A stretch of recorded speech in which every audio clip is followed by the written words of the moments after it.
Caríssimos companheiros, irmãs do Ideal Espírita Cristão, boa noite para todos. É com muita alegria que estamos mais uma vez reunidos para realizar o programa Amor e Sabedoria de Emmanuel. Hoje, terça-feira, dia 6 de outubro do ano de 2015. Nesse momento, nós endereçamos um abraço a todos os nossos irmãos, amigos da Rádio Brasil Espírita de Maceió, aos nossos companheiros da Rede Amigo Espírita, a todos que nesse momento estamos abrindo a sintonia para a frequência do bem. Nesse momento, eu convido a todos para nos acompanhar na oração, que caracteriza o início de todas as nossas atividades doutrinárias espíritas, para que, através da oração, possamos convidar, suplicar a presença dos benfeitores espirituais que tutelam a nossa jornada, espíritos sérios, compromissados com a evolução de todos nós. Então, nesse momento, eu convido vocês para buscar a internalização. Vamos sentir. Vamos respirar profundamente. Vamos nos ajustar na ambiência que favorece o nosso trabalho. Vamos nos vincular nesse momento a Jesus, ao Espírito de verdade, a legião dos espíritos que cuidam dos destinos do nosso orbe,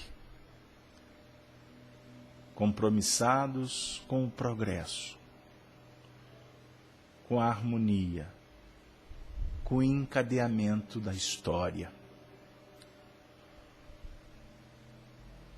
Nesse momento, Senhor Jesus, buscamos na memória a Tua passagem entre nós. Quando, à beira do lago, reunia com os discípulos, com a multidão, e ensinava o caminho que define as bem-aventuranças do Espírito. E assim, certa feita, junto com todos estes, ensinastes a oração, que se torna a poesia o mantro do intercâmbio entre o filho com o pai.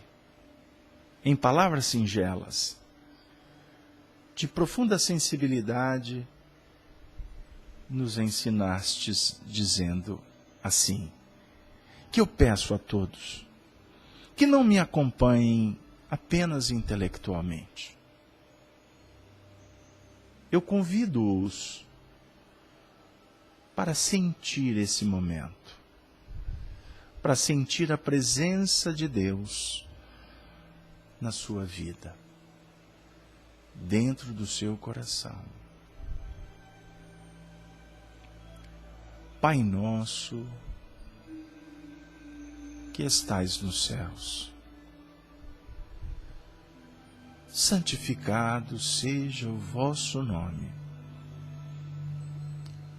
Venha a nós o vosso reino. Seja feita a vossa vontade, aqui na terra como nos céus. O pão nosso de cada dia nos dê sempre, Senhor. Perdoa perdoa as nossas ofensas. Mas ensina-nos, Senhor, a perdoar a todos aqueles que se equivocam e cometem delitos, que tentam prejudicar a nós outros e a todos que caminham em busca do seu próprio crescimento. Mas ensina-nos a perdoar, perdoar sempre. Por isso, Senhor, não nos deixes cair novamente em tentações. Livra-nos, Senhor, do mal que ainda habita em nós, pois o Teu é o reino, o poder, a glória, a felicidade soberana e a vida imanente, pulsante. Que assim seja, Senhor. Que os espíritos que Te representam possam visitar a todos os lares aqui representados, levando a medicação, magnetizando as águas, ministrando a fluidoterapia nos sofredores, cuidando de todos aqueles que amamos, como também, Senhor, protegido os lares, formando um campo magnético saturado de paz. Nós também, Senhor, suplicamos por todos que sofrem, por todos os nossos irmãos em humanidade, que se encontram desesperados, angustiados, vilipendiados, dilacerados pelas circunstâncias, abandonados, maltratados. Senhor, estenda, Senhor, estenda a Tua misericórdia. Sê compassivo, Senhor, com aqueles que semeiam a discórdia, que atacam, que desconsideram, que desrespeitam. Abençoe a todos. Abençoe os nossos dirigentes, os religiosos, os políticos, os homens de ciência, como também aqueles cidadãos mais simples, sem teto, desprovidos de recursos. Senhor, que este momento seja muito especial, seja único, significativo para o nosso coração, que ansiamos pelo Teu amor, para que possamos, inspirados, sustentados, acalentados, amarmos uns aos outros, para obter a tão sonhada paz.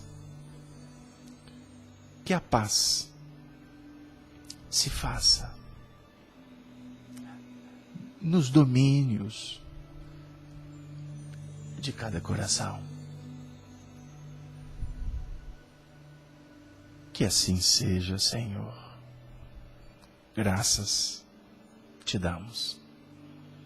Que assim seja.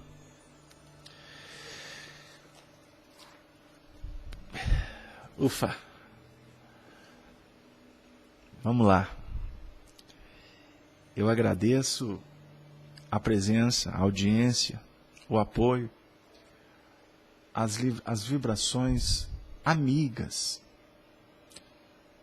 porque esse trabalho, antes de ser uma proposta informativa,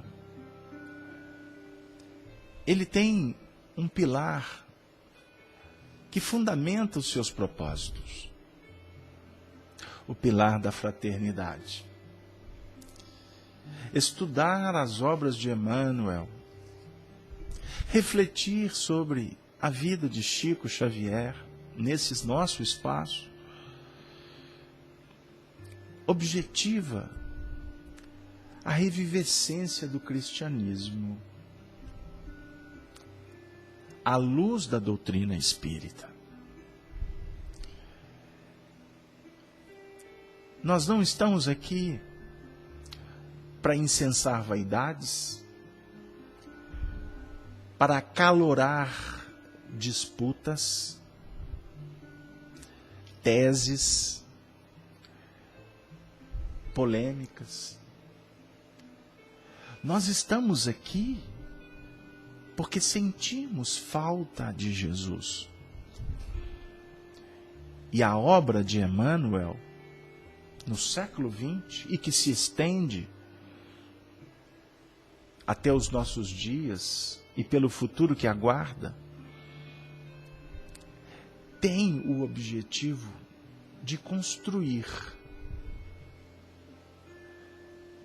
o novo edifício da regeneração.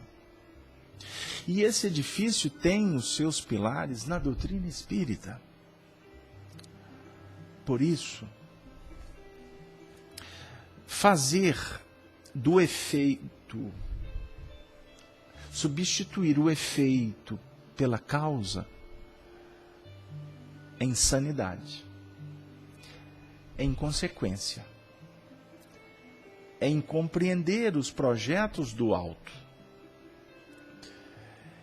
Então nós estamos aqui não para substituir Allan Kardec, pelo contrário, procurar entender o porquê Emmanuel nos remete ao codificador.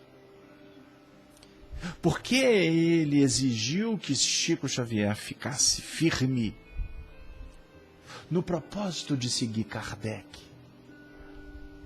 e de viver Jesus? Então, espíritas, família, amigos, não sejamos precipitados em julgamentos, críticas mordazes. Mas eu os convido a trabalhar conosco dentro de um plano eminentemente cristão. Reflitamos para que a nossa sala Evolução em Vida, para que os projetos da Rede Amigo Espírita, no qual estamos inseridos por misericórdia, não sejam conspurcados, não sejam obstados, não sejam barateados.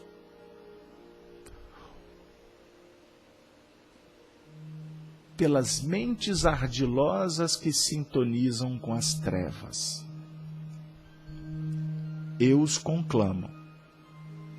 Estejam conosco, de alma e coração. Porque se não for assim, é perda de tempo. Estamos aqui porque eu falo por mim. E talvez por muitos que estão aqui conosco. Nós estamos aqui por uma causa muito clara, por objetivos muito delineados. Viver com Jesus. O que for diferente disso nós não podemos assinar embaixo. Que Deus abençoe o projeto, sendo que hoje estamos no 111º encontro. São muitas horas de trabalho, de dedicação. E graças a vocês e a tantos milhares de corações, nós buscamos incentivo, forças para continuar. Mesmo que um número muito pequeno de críticos insistem em atirar pedras, espinhos, tentando desautorizar, desrespeitar, eles não vão conseguir. Porque o Evangelho sempre vencerá. Eu sou a luz do mundo. Aqueles que me seguem não andarão em trevas, mas terão a luz da vida. O projeto que estamos estudando atualmente, na terça-feira, o romance Ave Cristo, psicografado pela nossa alma querida, um dos espíritas que se fizeram mais simples, humildes e fiéis, Francisco Cândido Xavier. E por isso, Emmanuel, o seu benfeitor, esse evangelizador do Brasil, nos oferece contributos extraordinários da época do cristianismo nascente. Eis um dos pontos que sustentam o objetivo de passar por esta obra também. Obviamente, pensando alguns aspectos. Porque longe de querer estudar o livro, um romance de 376 páginas na minha edição antiga, a nossa ideia aqui é pensar algumas reflexões que possam favorecer o cristão do século XXI que somos nós, buscando exemplos naqueles vanguardeiros. E hoje, o tema da nossa noite, do nosso encontro, é o martírio de Rufo. Então hoje, eu peço licença poética, licença espiritual, para correr um risco e cometer um equívoco. E a partir de agora eu vou trabalhar assim. Porque aqui nós vamos contar a história de Rufo, que na visão, no comentário respeitoso e carinhoso de Chico Xavier, Rufo reencarnou no século XIX aqui no Brasil. E também, como Chico, foi um espírito que deixou um legado maravilhoso. Me refiro ao mineiro da cidade de Sacramento, Eurípetes Barçanufo. Eu pedi licença para um possível equívoco, porque essa revelação desta vida de Eurípetes Barçanufo veio através de Chico Xavier. Nós não temos outras fontes para comparar. Por isso, nós não podemos aqui afirmar categoricamente que foi Eurípetes Barçanufo Rufus. Mas eu estou, nesta encarnação como espírita, muito propenso a confiar nas informações de Chico Xavier. Porque, embora ele tenha cometido erros pequenos, uma informação que não bate com uma outra ali, a maioria do seu conteúdo mediúnico foi vero, foi coerente com a obra kardeciana e coerente com a vida, que nos trouxe muitas comprovações da autenticidade mediúnica de Chico Xavier. Por isso, vocês que estão estudando conosco e sabem do meu compromisso com a obra de Emmanuel, e por isso nós estamos aqui estudando Amor e Sabedoria de Emmanuel, não porque somos chiquistas, porque não somos kardecistas, nós somos espíritas, que estudamos doutrina espírita e todo o material importante, valoroso, nobre, produtivo, eficiente, que a doutrina espírita nos oferece. Então tenhamos cuidado, inclusive eu aproveito esse espaço para enaltecer o trabalho de muitos espíritas que são cuidadosos, que são prudentes, que dão verdadeiro contributo ao movimento espírita, pesquisando, analisando e divulgando apenas o que é importante para o movimento espírita. Porque também estamos no momento em que temos muitos, não são poucos, espíritas que não têm comprometimento com a doutrina espírita e promovem muito mais confusão, divisão, do que oferecem contributos libertadores. São mentes ardilosas e que encantam porque sabem inebriar. São sagazes e muitas vezes escondem interesses vis. E um número muito grande de neófitos compra o peixe, porque não sabe ainda selecionar, porque desconhecem Allan Kardec. Então, amigos, nos preparemos. Vamos desenvolver a consciência doutrinária para não sermos impedimentos, instrumentos que dificultem a expansão da doutrina espírita, que atende a tantos corações em sofrimento. Este o objetivo principal do espírita. Não é defender teses. E tese, a ciência nos explica no laboratório da vida que tese é para cair amanhã.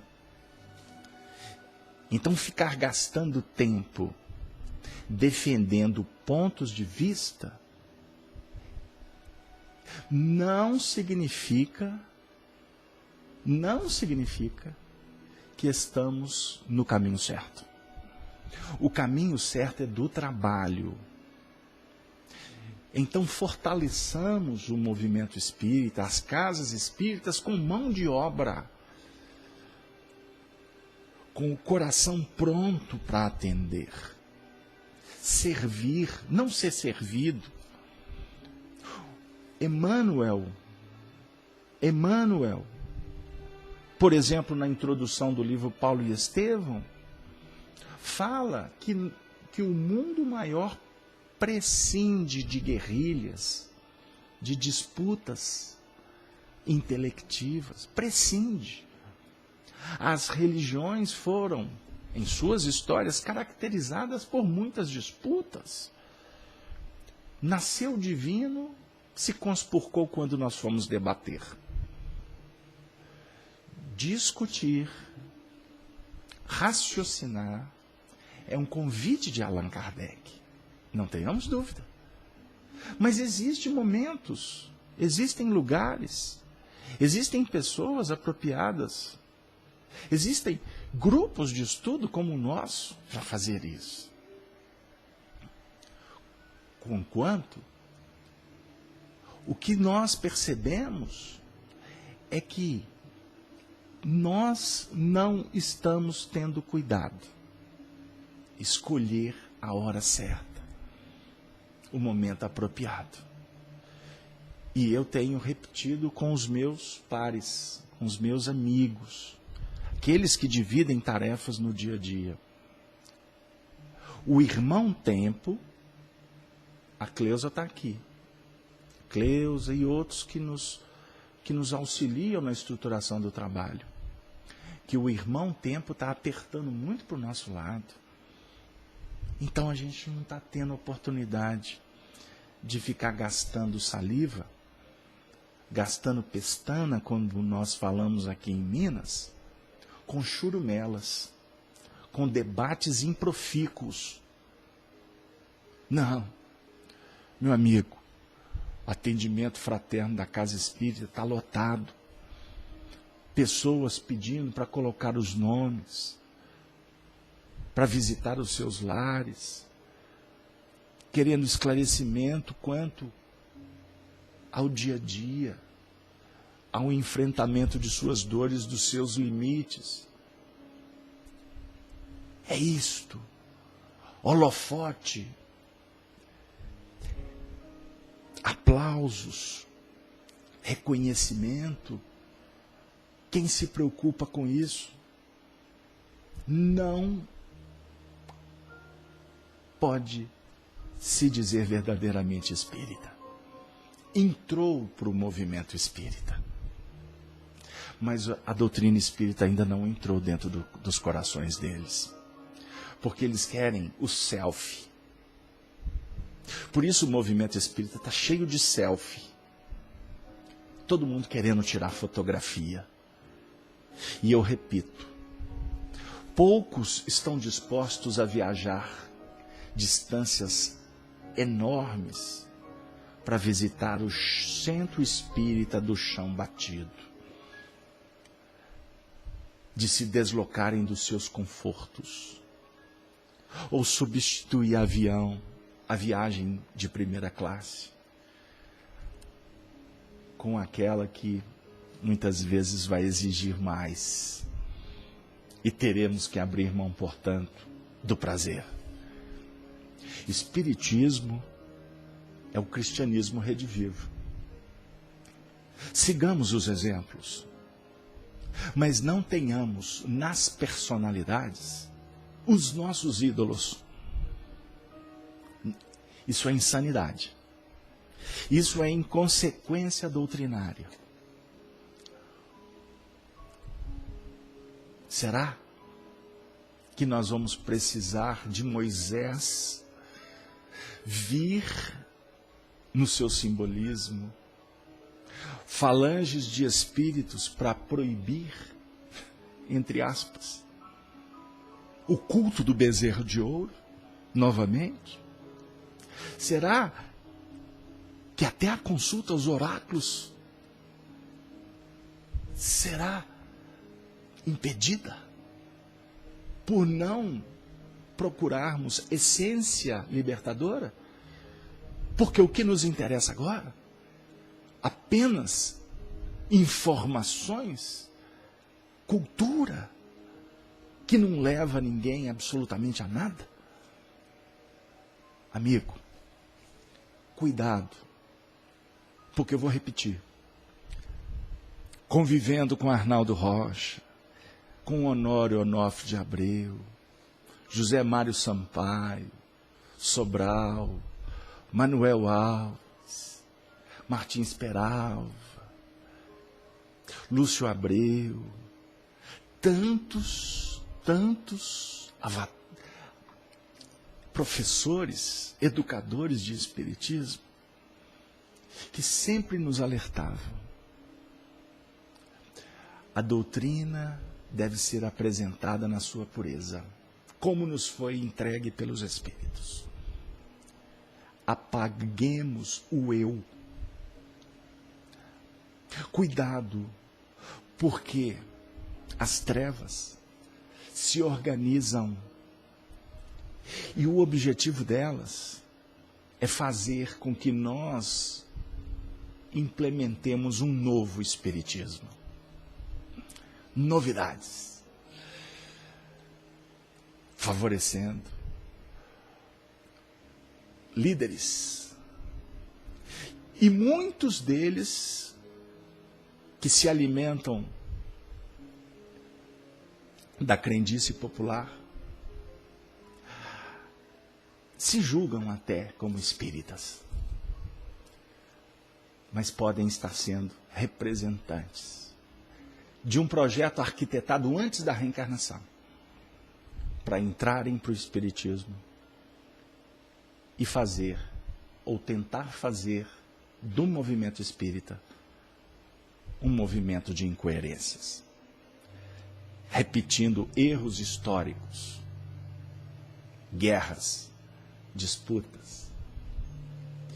E com isso, nós vamos esfacelando o movimento espírita. Como, por exemplo, aconteceu com as ideias nobres daqueles que ficaram conhecidos como protestantes, ou os reformistas. John Wycliffe, Jerônimo de Praga, John Hus, posteriormente Martim Lutero. Veio mais à frente Calvino, e a história vai nos mostrando como esse movimento que nasceu nobre se esfacelou por tantas ideologias e disputas, para se criar seitas dentro de seitas. Fiquemos atentos, porque estamos vendo possibilidades de seitas sendo criadas dentro do movimento espírita. E estas seitas, vou repetir,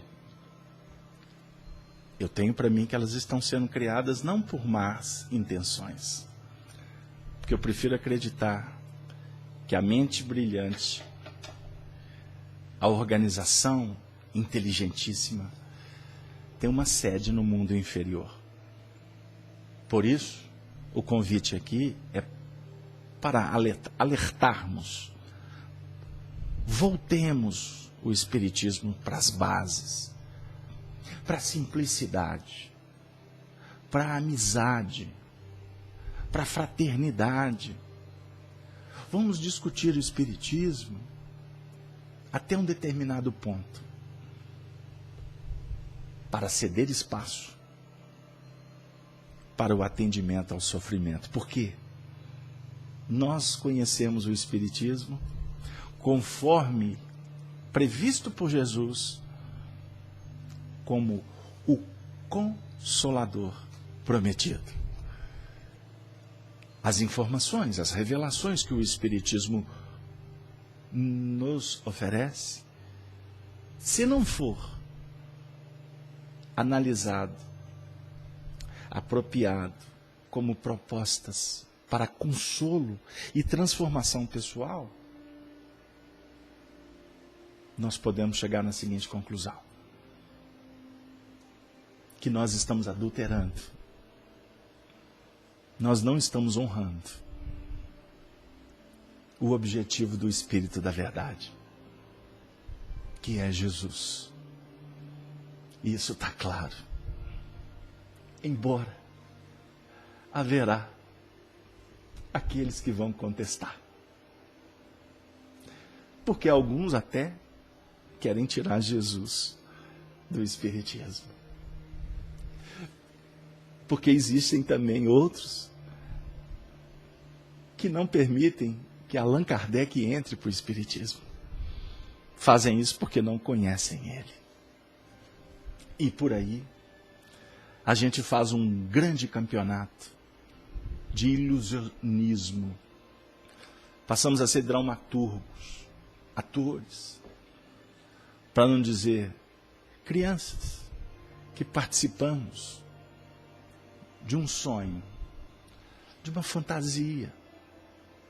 Julgamos ainda que podemos obter dos espíritos uma vara mágica E com essa vara mágica, a gente resolver os problemas do mundo. A gente, com essa vara, ofertada por uma fada, podemos promover a nossa transformação moral. Essa vara mágica favorece para que você possa ser amigo de alguém. Porque você ficou bonitinho, ou porque você pronuncia o nome desse alguém.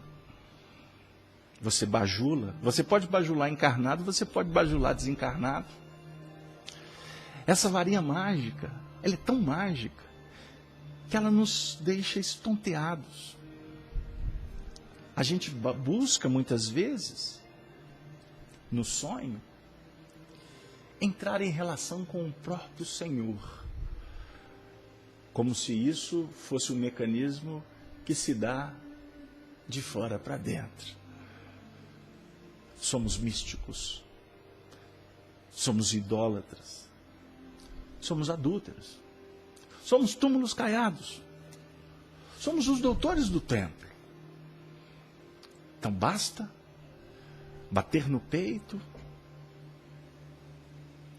clamar e dizer: Senhor, Senhor, eis-me aqui. E o Senhor nos alertou no sermão profético: não basta dizer Senhor e Senhor, porque eu não vou te reconhecer. Aí haverá separação do joio e do trigo. O reino dos céus, nós precisamos de entender que ele é um projeto que vai efetivamente sendo conquistado no coração. Não é convencendo quem quer que seja, como muitos insistem e chegam a ser deselegantes. Você não convence ninguém, meu amigo. Deus não se propõe a nos convencer de nada. Jesus silenciou quando indagávamos de forma infantil. Ele nos atendia quando suplicávamos, ensandecidos ou cegos, mutilados, estrupiados. Senhor, Senhor, tenha misericórdia de mim, como ele atendeu Bartimeu, cego.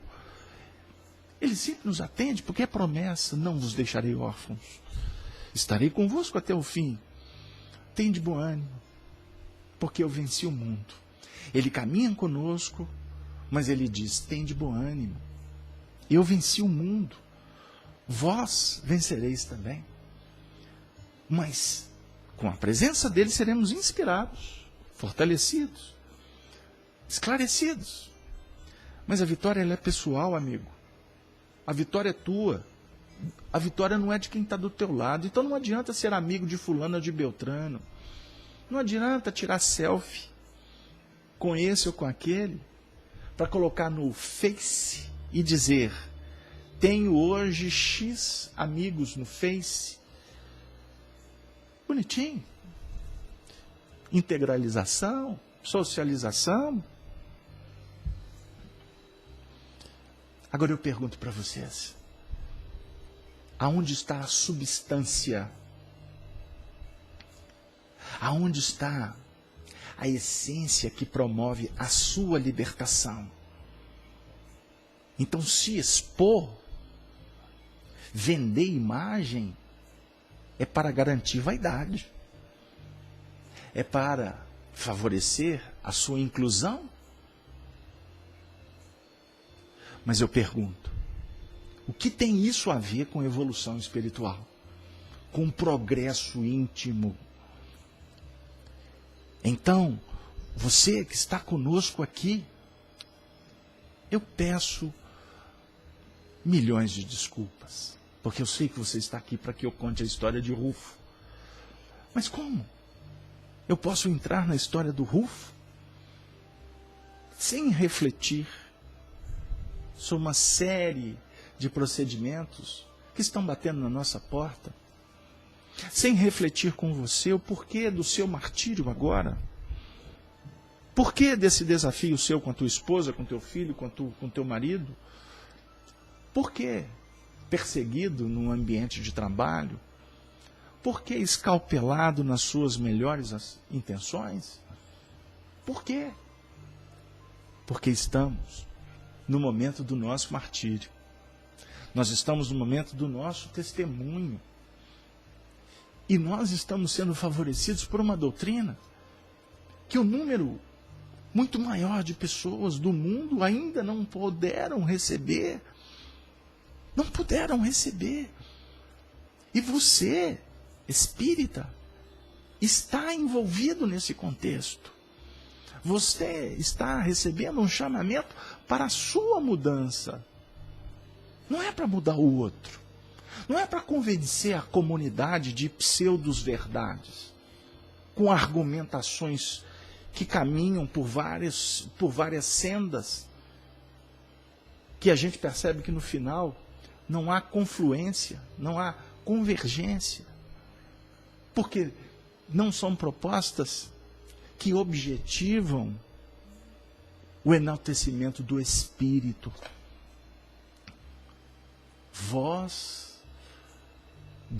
A voz que clama no deserto, endireitai as veredas. João Batista disse isso para nós. O precursor dos nascidos de mulher, João é o maior. E agora, nós estamos chegando no momento em que estamos rasgando tudo que João Batista disse. Porque o que nós queremos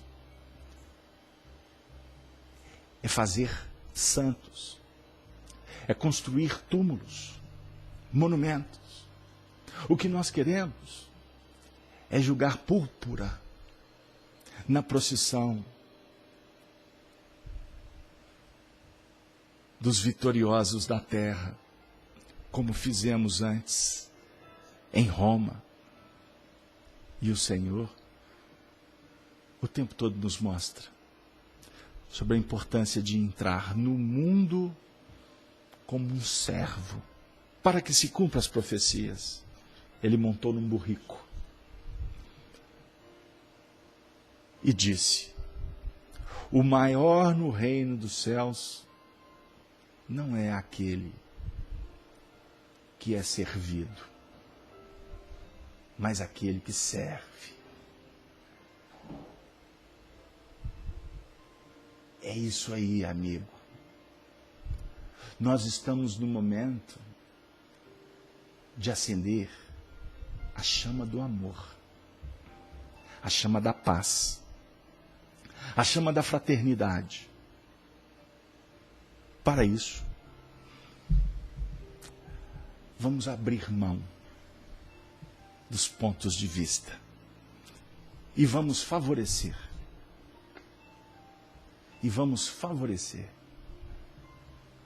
O entendimento, a fraternidade. E com isso, a religião verdadeira se estabelecerá. A religião cósmica do amor. A religião que estabelece metodologias que possam favorecer a ligação entre os homens. Porque ligado a Deus, nós sempre tivemos. A gente só esquece. Vamos abrir os olhos.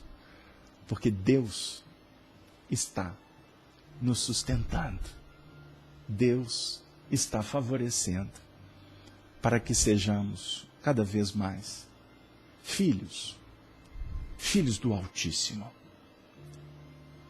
agentes da paz. Vocês se recordam de como foi encerrado o estudo da última semana? Pois bem, a crueldade, a intolerância, os conflitos de Tassiano favoreceram uma tragédia, um escândalo. Quinto Varro, seu pai anônimo, promove uma recepção calorosa para ele. O seu filho, que há 17 anos ele não via. E o Tassiano, quando ouve, quando acompanha a prece proferida por Silvano, ele relembra o ódio que ele alimentava contra o cristianismo. Manda soltar as feras. E um cão dilacera Silvano. Nós encerramos o nosso encontro último com o nosso querido Quinto Varro, abraçando a criança que sentia frio. Papai, eu tenho frio. Abraça-me, papai. Ele percebe que a criança estava nos seus últimos movimentos. Então, ele pergunta para ela: você se lembra de Jesus, meu filho? E a criança: sim, papai. E nós encerramos a noite, o nosso encontro, de uma forma muito emocionada. Falamos dos conflitos de Quinto Varro. Falamos daquele instante em que ele, envolvido por amigos como Rufo, um dos escravos da casa de Opílio Venturo, todos foram completamente envolvidos por uma dor profunda. Recordo-me de Arnaldo Rocha, nas nossas conversas, quantas vezes eu passei com ele esse livro. E essa passagem do menino Silvano, que na visão de Chico Xavier, a informação que ele deu, esse espírito Silvano, nos tempos nossos do século XX, foi um espírita muito ligado a Chico Xavier, pelos laços do coração. Joaquim Alves. Tanto que nós vamos encontrar uma biografia do Joaquim Alves, em que Chico Xavier escreve uma carta para ele, falando para ele como uma mãe, se colocando na condição de uma benfeitora do coração dele. Tamanho carinho que Chico tinha com ele. E Arnaldo falava como foi gratificante poder conversar com Joaquim Alves, o Jô, nos encontros de Pedro Leopoldo, sobre este acontecimento. Os dois se abraçaram, os dois refletiram sobre esse passado. E aí eu ficava pensando comigo, puxa, que legal. Aqui no texto, na história, o algoz, uma vítima. Mas na realidade, a gente vai entendendo a dinâmica da vida à luz da doutrina espírita em outras bases. Inclusive, oferecendo as oportunidades para que a gente possa fortalecer ou reestabelecer os nossos vínculos, os nossos laços, na dimensão da compreensão, do carinho, da responsabilidade, da entrega, da renúncia, enfim. É Jesus nos concedendo a dádiva do resplandecer luz. Resplandeça a vossa luz diante dos homens, para que ele vos veja para as boas obras. Isso é extraordinário. Isso é de uma maravilha. Isso é de uma beleza, porque nós estamos aqui, nesta noite, convidados para refletir sobre as nossas atitudes. Por isso eu peço a vocês que orem por nós. Porque o nosso papel é de ser facilitadores. Nada mais do que isso. Eu costumo dizer, somos, olhe lá, razoáveis replicadores, repetidores. Porque a tarefa é para todos. Todos nós estamos diante de desafios que foram conferidos a nós como possibilidades e que não podemos perder, não podemos abrir mão delas. Mas tem aqui, nessa mesma ocasião, uma situação complicada. E nós vamos, após esse incidente, Emmanuel vai nos apresentar uma situação ainda mais complexa. Porque depois do fato em si, há um encontro na casa de Opílio Venturo entre algumas pessoas da sociedade e que acabam por incentivar Tassiano, que chegava da capital do império, para confirmar a sua fé nos deuses. Porque entre os escravos, os servos, haviam muitos cristãos.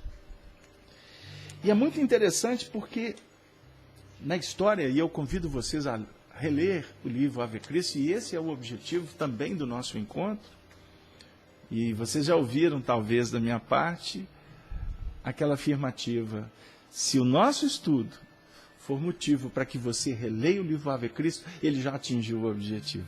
Porque o tesouro está aqui dentro do livro.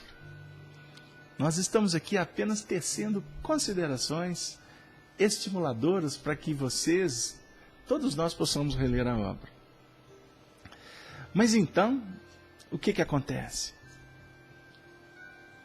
Haveria então, como aconteceu, uma invocação da divina Cibele, mãe dos deuses e mãe nossa, na afirmativa de Tassiano, que jurava irrestrita fidelidade às crenças e às tradições dos antepassados e a perfeita obediência aos eternos imperadores. E essa confirmação da fé foi exigida pelo Tassiano, que representava o dono daquela herdade, Opílio Venturo, que todos os escravos fizessem o mesmo. Aí o que aconteceu? O último a confirmar esta fé nos deuses foi Rufo. E eu peço a vocês agora a permissão de ler o pequeno trecho descrito por Emmanuel. Todos os escravos, um a um, alguns enfáticos e outros humilhados, reafirmaram as frases pronunciadas inicialmente pelo Senhor. Continua Emmanuel. O último foi Rufo. Epípodo, o capataz, conhecia-lhe a firmeza de opinião. E por isso, deixara-o para o fim, temendo qualquer irregularidade tendente a estabelecer a disciplina. De semblante austero, evidenciando aceitar plenamente as responsabilidades daquela hora, ergueu o bronzeado perfil, como se procurasse o céu e não a estátua impassível, exclamando em voz cristalina e dominadora: juro respeitar os imperadores que nos governam.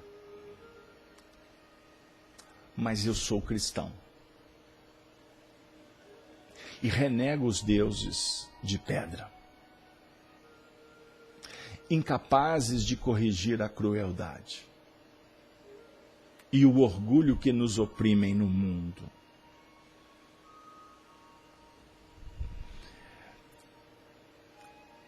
Queridos amigos, com pureza d'alma,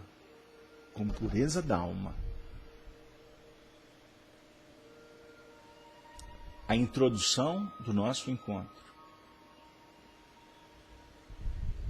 aspectos estão vinculados a esse parágrafo, que eu não li de caso pensado. Acreditem se quiser. Eu reuni o bloco, o texto, para contar um pouco dessa história. O meu objetivo era ler o pronunciamento de Rufo. Mas observemos o que Rufo está dizendo aqui. Juro respeitar os imperadores. Dá a César o que é de César. Mas eu sou cristão e renego os deuses de pedra. A idolatria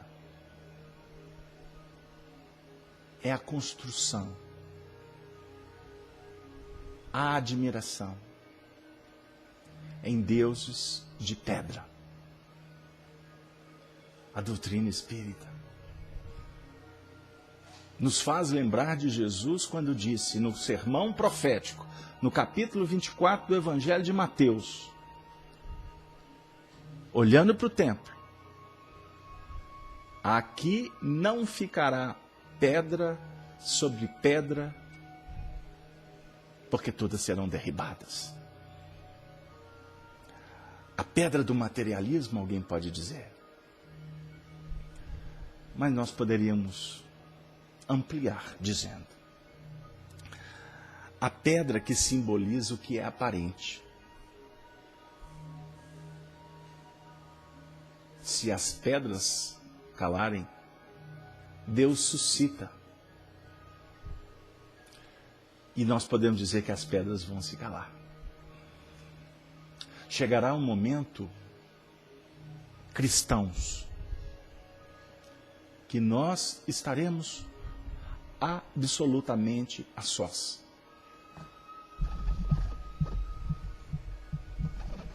Para ouvir o som do silêncio, o som profundo da alma. Estaremos absolutamente sós.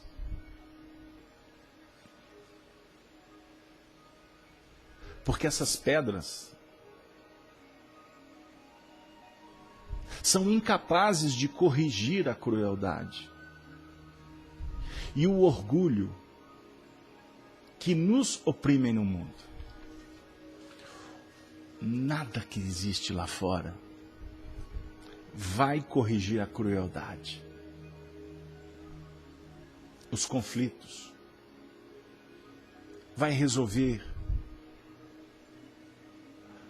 as questões chagosas do orgulho e do egoísmo. Só no silêncio profundo do espírito, ouvindo e sentindo a voz do Senhor, por isso que o Verbo se faz carne, é que vai impulsionar o nosso ser para o processo da redenção. Vocês nos conhecem. Eu tenho esse busto que ganhei de presente de um amigo que foi em Paris. e teve que percorrer, andar, procurar muito para achar o busto de Allan Kardec. Porque ninguém em Paris conhece Allan Kardec, são poucos.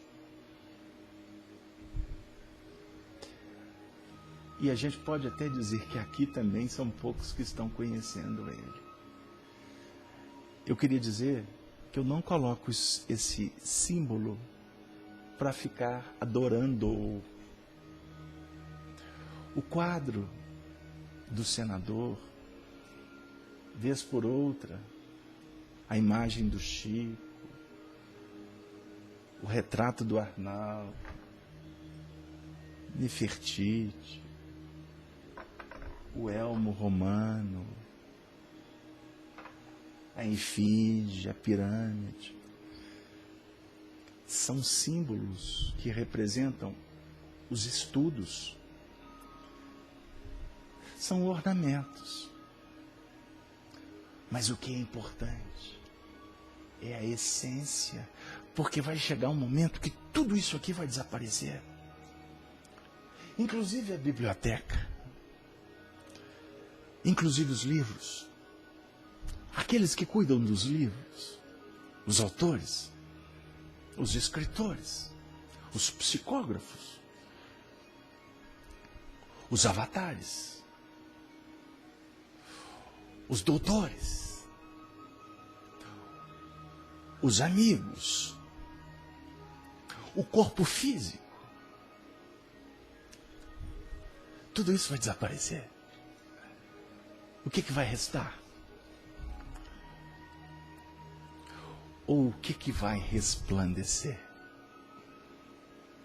A luz espiritual, em comunhão com a luz maior em Deus. A luz divina se fará nas expressões do verdadeiro amor. Deu lá. Será que a gente precisa de ficar debatendo teses, discutindo se aqui o texto está certo ou não está certo? Ficar avaliando o que o autor quis dizer? Qual a fundamentação histórica disso ou daquilo? Ora bolas! Será que nós vamos continuar morrendo na letra? Será que nós continuaremos mortificados pelos preconceitos? Amigo, eu convido você que está me ouvindo. É um convite de alma e coração. Sai disso. Sai disso. Eu vou contar para vocês um fato. Hoje eu escrevi um artigo. Um artigo sobre um assunto que está acontecendo no nosso meio atualmente. E vez por outra aparece a moda, a novidade. Observe. Agora essa, daqui a pouco outra. Eu acho só estranho, porque costumam as fontes serem as mesmas. Mas uma série de novidades,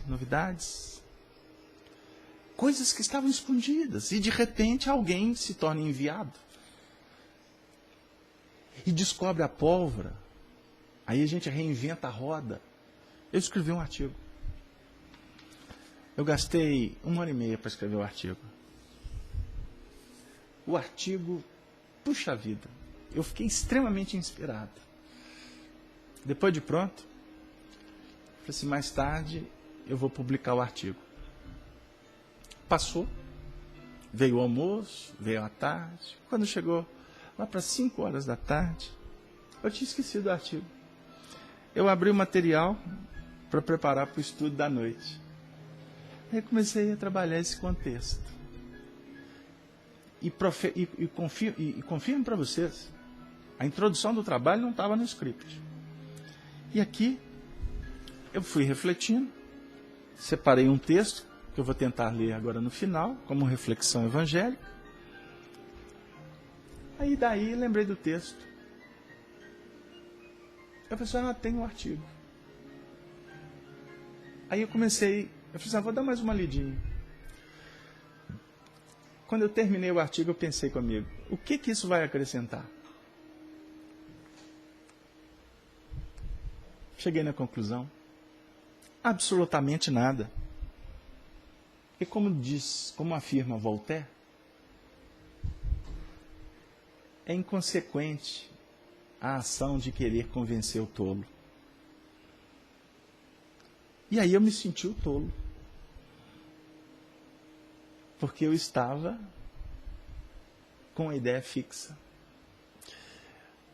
Eu não tenho que convencer ninguém. Eu tenho que fazer o meu trabalho. E o meu trabalho aqui é com vocês.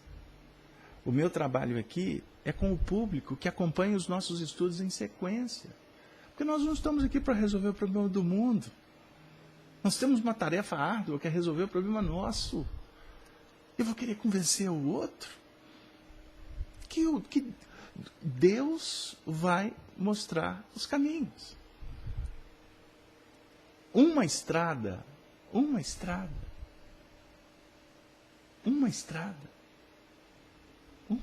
leva a Deus. A estrada do amor. O resto são atalhos. São atalhos. Então aqui agora, Rufo está dizendo. Rufo está dizendo para nós. Os deuses são incapazes. Um burburinho percorreu a assembleia. Tassiano dirigiu-se em voz baixa ao sacerdote mais idoso, e esse, assumindo a função de juiz, clamou para o servo em tom autoritário. Rufo, não te esqueças da tua condição. Não te esqueça. Você é servo, tu é escravo, você ocupa a posição inferior aqui. O que Rufo fez? Sim. Reconheceu, sou escravo. E sempre servi aos meus senhores com lealdade. Ele deu a César o que é de César. Mas o espírito é livre. Meu Deus. Vocês estão observando?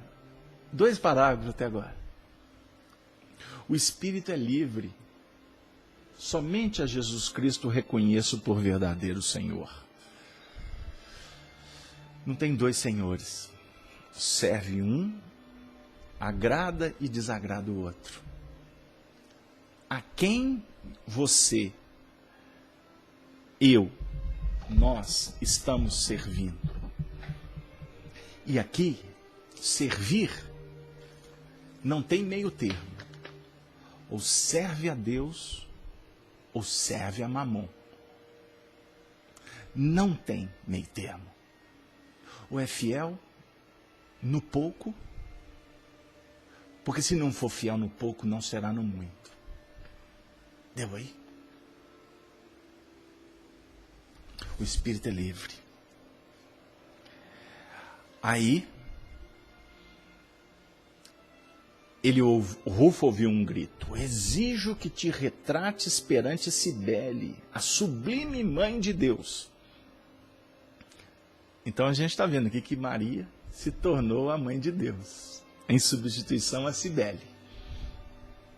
Ou a Ísis no Egito. Exijo. Aí ele respondeu, nada fiz que não seja aprovado pela retidão da minha consciência. Nada fiz.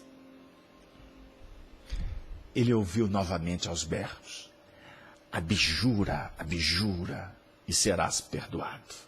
Abjura, e serás perdoado. Aceite o meu ponto de vista, que eu te perdoo. Eu te liberto. Eu não te acuso. Eu vou esquecer de você, porque eu já venci, eu já convenci. então eu vou partir para convencer outro. É assim que acontece por aí. É assim que nós fazemos. Por isso que fica o ferrinho de bigorna. O processo obsessivo é assim. Enquanto o espírito não logra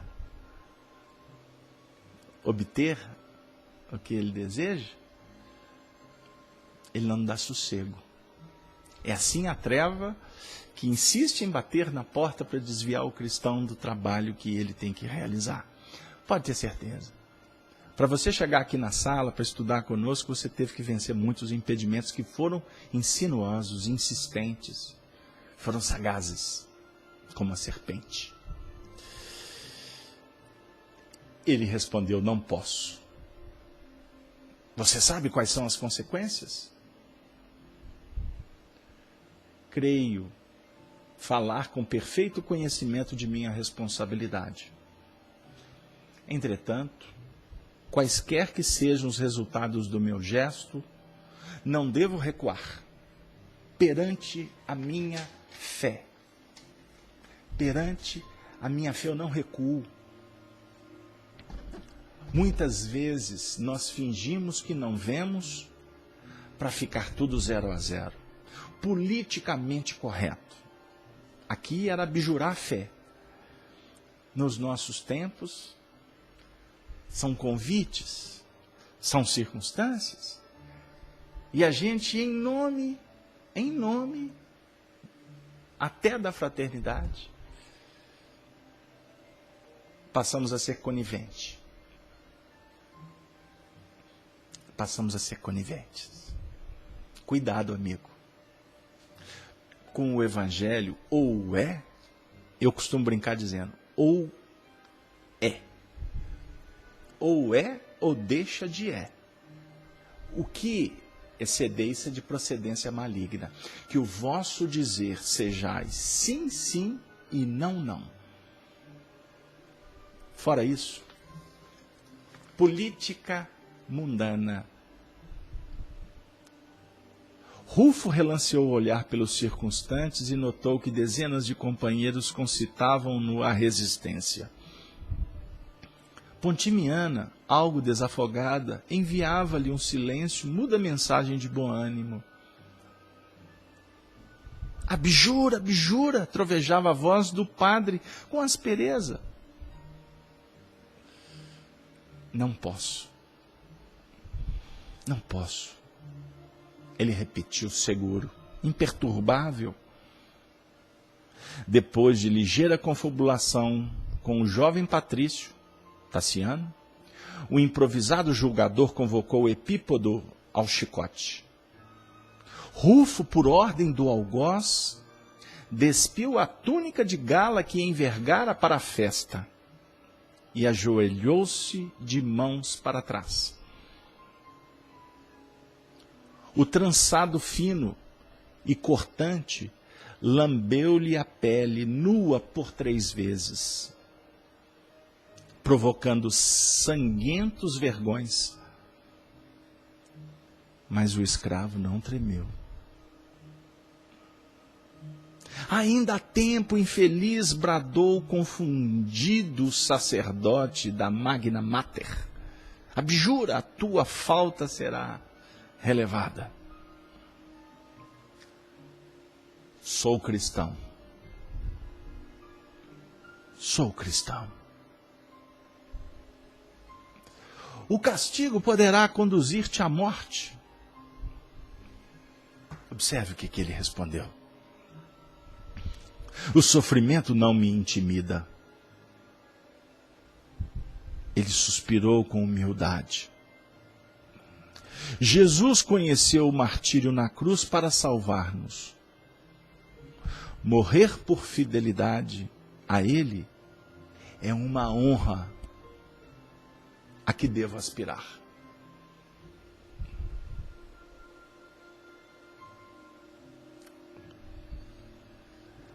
Mais surra, mais feridas. O mal-estar daquela cena selvagem. Tassiano tomou uma decisão. Recolha-o ao cárcere. até que haja uma resolução definitiva. A história é detalhada. E nós vamos dar um salto. Porque Tassiano e aqueles que o inspiravam deu anuência para que Rufo, ladeado por musculosos guardas, foi trazido de novo ao centro da praça. Os seus limites amontoava homens, mulheres e crianças. Foi então que Vetúrio determinou que uma senhora e duas meninas se aproximassem. Eram Dioclécia, a esposa do prisioneiro, e as duas filhinhas, Rufília e Diônia, que o abraçaram com sofreguidão e alegria. Papai, paizinho. As vozes cariciosas ecoaram comoventes, arrancando lágrimas, enquanto o escravo mostrava o pranto que lhe manava dos olhos, como gotas de orvalho diamantino, deslizando sobre expressiva máscara de bronze. Epípodo, atendendo a um sinal do Senhor, separou o belo grupo familiar, e a voz de Opílio bradou, emprestando às palavras o máximo de energia. Rufo, chegou o momento decisivo. Jurarás fidelidade aos deuses e serás salvo. Ou seguirás o impostor Galileu, sentenciando-te à morte e provocando o banimento definitivo dos teus. Escolhe. Não há tempo a perder. Ah, Senhor, chorou o servo, caindo de joelhos. Não me condeneis, compadecei-vos de mim. Sou escravo dessa casa desde que nasci. O infeliz calou-se dominado pela angústia, e a cabeça, noutro tempo erecta e altiva, baixou o rosto até a poeira que Vetúrio pisava. Não invoques o passado. Atende ao presente, porque a ilusão nazarena, quando das nossas divindades te propiciam o pão farto e a vida feliz. Rufo, porém, reergueu a fronte, recuperou a serenidade. Contemplou a esposa que o fitava, amargurada, e em seguida estendeu os braços para Diônia, meigo anjo moreno de 4 anos, que se precipitou de novo para ele, exclamando confiante: o Senhor vem conosco, papai. O interpelado fixou a menina com inexprimível ternura, mas não respondeu. Ninguém, absolutamente ninguém, poderia conhecer o drama que se desenrolava por trás daquele semblante sulcado pelo sofrimento. Os olhos estáticos pararam de chorar. Súbita e inabalável firmeza estampara-se-lhe no rosto. Elevou a atenção para o céu, evidenciando íntima atitude de oração. Mas Opílio tornou a falar contundente e gritante: não delongues, não delongues. Renegas a superstição nazarena e abominas agora o impostor da cruz? Ele respondeu para todos nós. Para todos. O Evangelho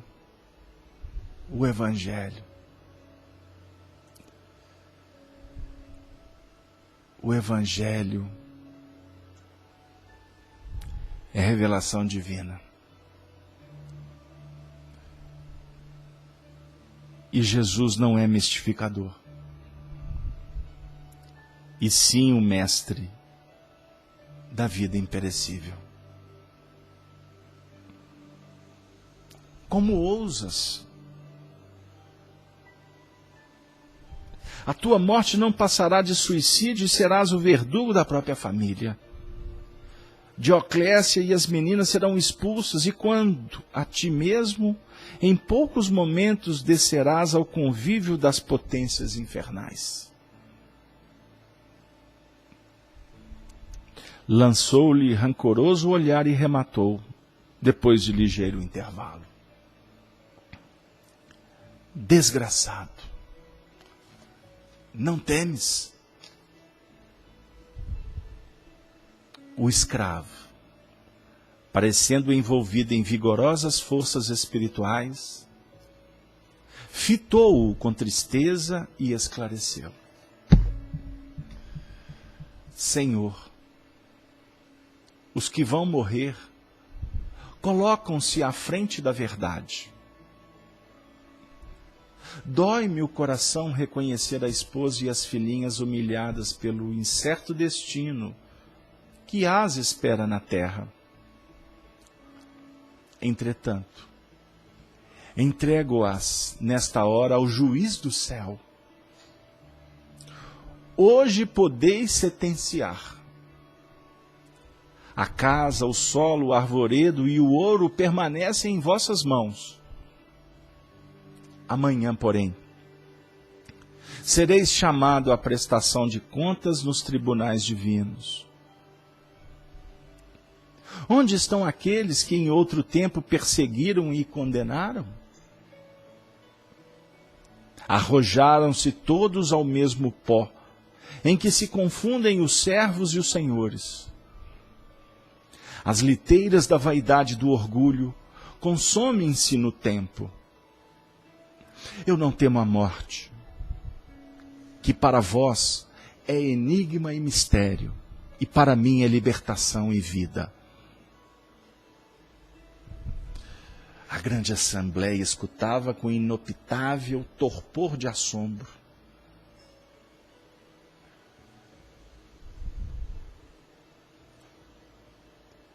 Rufo continuou: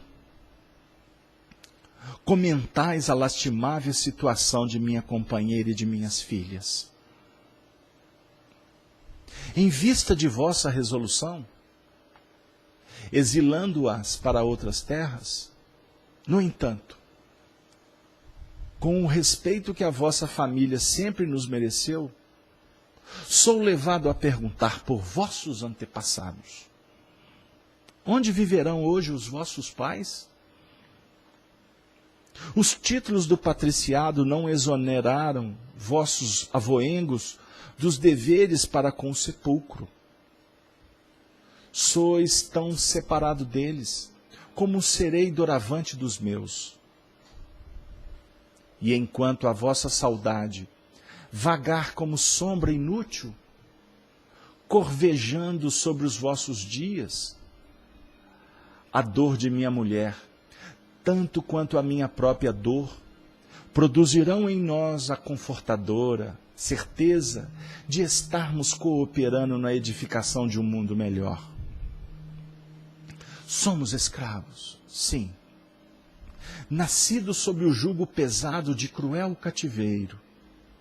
Contudo, nosso espírito é livre para adorar a Deus, segundo a nossa compreensão. Antes de nós, companheiros outros conheceram o martírio. Quantos terão sido assassinados nos circos, nas cruzes, nas fogueiras e nos tribunais? Quantos terão demandado o túmulo, carregando espinhosos fardos de aflição? Entretanto, Nossos corações feridos, como o lenho atirado ao fogo, alimentam a chama do idealismo santificante que iluminará a humanidade. Nossos filhos jamais estarão órfãos. Tutelados do Cristo, no mundo, constituem a herança abençoada de nossa fé, destinada ao grande futuro. A felicidade celeste habita conosco nos cárceres da terra. Nossos padecimentos são semelhantes às sombras ralas da madrugada, que se misturam à luz nascente do novo dia. O prisioneiro fitou o Vetúrio de frente com valorosa serenidade e afirmou sem afetação: vós, porém, romanos dominadores, tremei enquanto rides.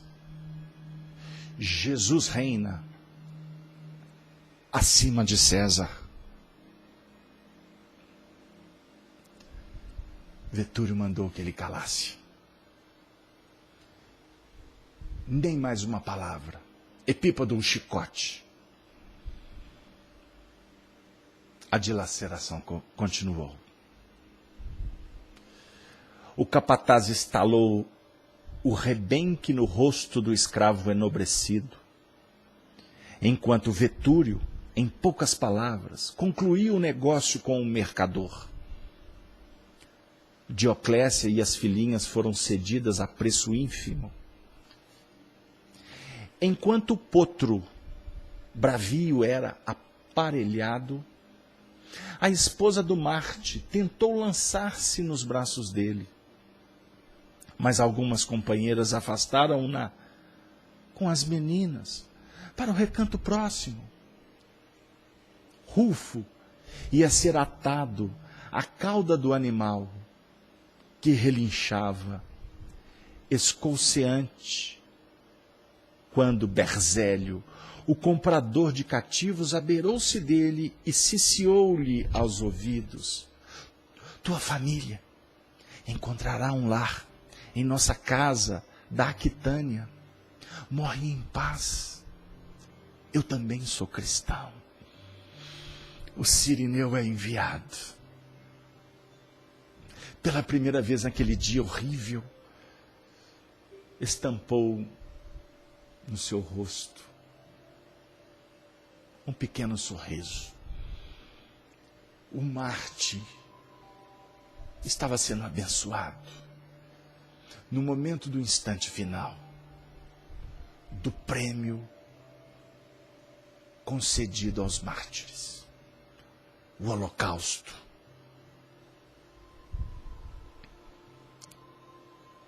A sequência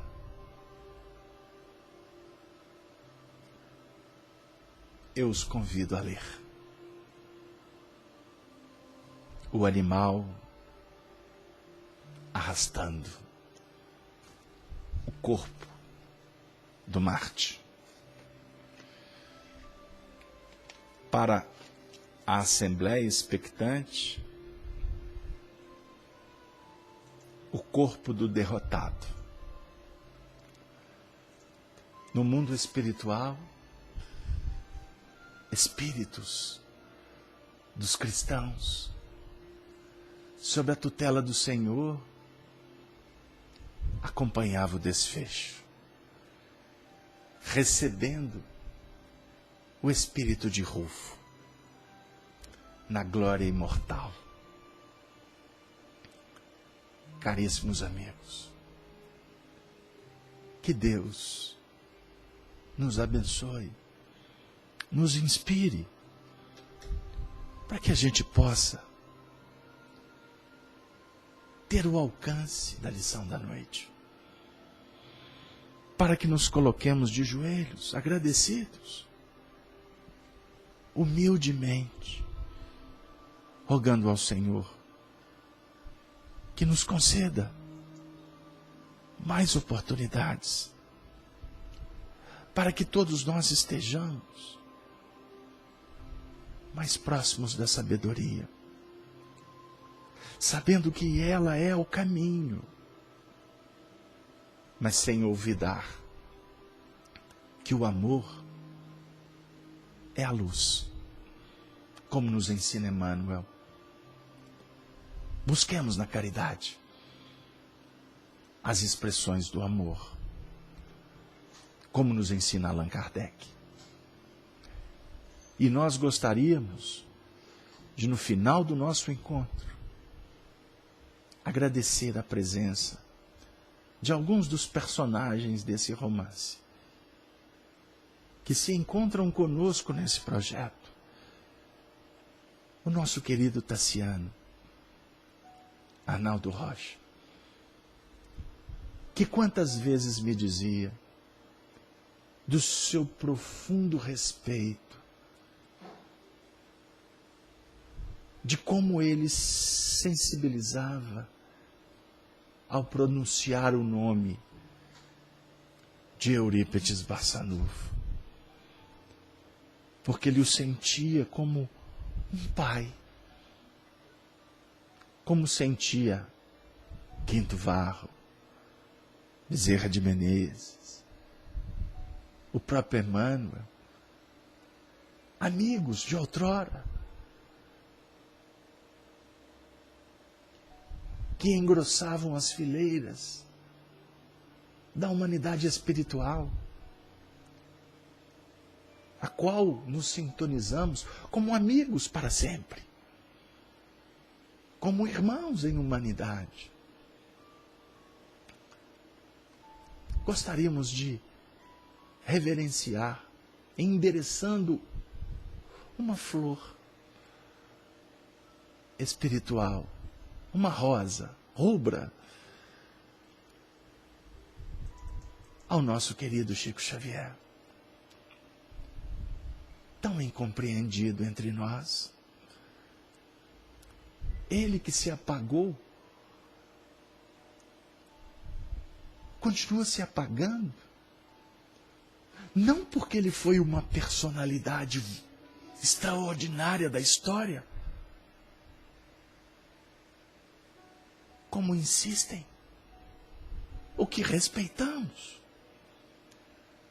mas ele se apaga como nós devemos nos apagar, como amigos, como filhos, como maridos, como esposas.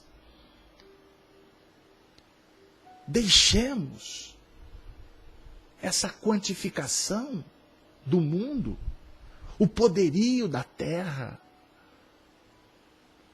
para César e seus admiradores. Nós somos cristãos. Devemos buscar nos exemplos da simplicidade para que todos sejamos simples. Para que a sua vida inicie na manjedoura. Porque se não for assim o seu projeto, não será vitorioso. Se não for com simplicidade, não reconheceremos a grandiosidade da cruz, do sacrifício, do testemunho, do amor do Senhor. Nós gostaríamos de agradecer a presença de todos os benfeitores do movimento espírita, que não estão preocupados em declinar os seus nomes. Eles querem se apagar para engrossar as fileiras daqueles que operam nas trevas, nas regiões cavernosas, tentando demover a insanidade, a loucura, a crueldade de espíritos que fazem dos homens marionetes, porque eles querem guerra, eles querem as fogueiras acesas, como foi dito no chat. Amigos, vamos lembrar de Maria Santíssima, que, como define a médium Ivone Pereira, traduzindo o pensamento dos autores espirituais. Maria Santíssima é a veleira do vale dos suicidas, do vale das lágrimas, das dores. Maria Santíssima é a veleira de todos nós que caminhamos na ignorância. Vamos nos recordar dela. Vamos nos lembrar de todos os nossos benfeitores que nos acompanham agora,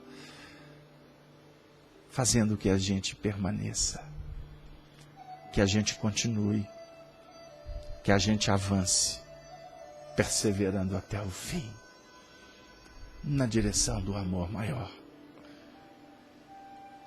Amigo espírita, nesse momento, mergulhados na água da transformação mental, do batismo do Espírito, no mergulho profundo na nossa realidade, possamos confirmar os nossos sonhos verdadeiros e nos entregarmos para testemunhar junto a todos que caminham conosco e aqueles que se encontram no Vale das Sombras. Nós estamos sendo agraciados pelo poder divino. Vamos dar as mãos? Vamos nos perdoar? Perdoando a si mesmo? Vamos. Jesus está esperando há 2000 anos. Jesus continua dizendo: vinde a mim, todos vós, porque eu vos aliviarei. Ave, ave, ave Senhor, ave Cristo. Um beijo no coração dos amigos para sempre.